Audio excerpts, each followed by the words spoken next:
Hi, my name's Annie, and I'm going to be solving an intermolecular forces question. So the question we have is actually a statement that we're trying to prove. The statement is, the vapor pressure of a substance at exactly 36 degrees Celsius, whose normal boiling point is exactly 84 degrees Celsius, and heat of vaporization is 22.1 kilojoules per mole, is approximately 239 torr. So the first thing that we have to do is define vapor pressure. So vapor pressure is a concept that relates pressure and temperature in the concept of thermodynamic equilibrium. So vapor pressure is the pressure exerted by a gas in equilibrium with a liquid.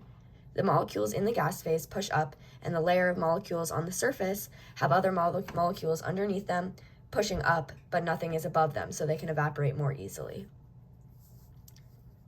Here we have some of the variables and the Clausius-Clapeyron equation, which is the equation we use to calculate vapor pressure. Here, since we have the normal boiling point and a given temperature, we can use the two-point equation, which is shown here. The variables that we have are the two temperatures that were given, the heat of vaporization or the enthalpy of vaporization, the pressure of the second temperature, and the gas constant R. When doing these equations, it's important to pay attention to units because the gas constant R is given in joules per Kelvin times mole, but the enthalpy of vaporization is given in kilojoules per mole. So when we plug into the equation, we're going to have to convert one of them into the other. Here, I plugged some of the values that we already know into the equation.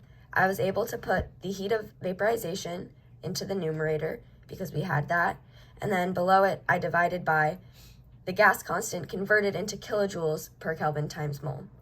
Then you multiply it by 1 over both of the 2 points of temperatures.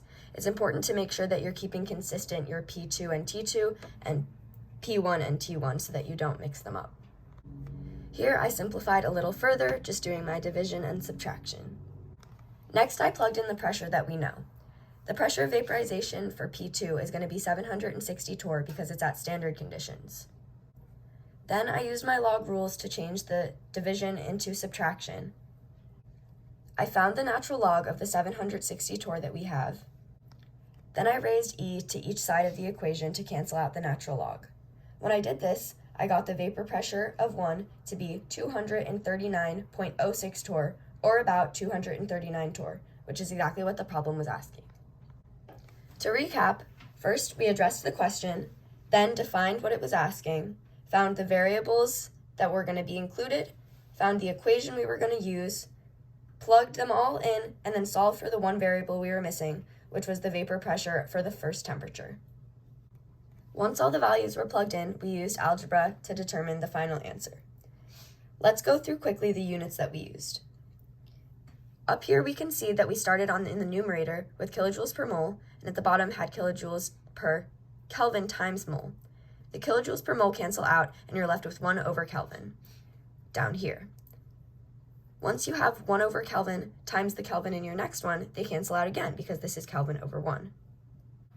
Once we have no more units on the right side of the equation, we're left with the unit of torr given by the pressure that we have. Another mathematical shortcut I made is in this step, we're going to be subtracting this torr value from this side. So this value on this side will be a negative, and then we have the natural log of P vapor 1 as negative. In the next step, I left them both as positive because I just divided by -1. At the end of all the algebra, the value that we came up with was exactly what the answer was looking for.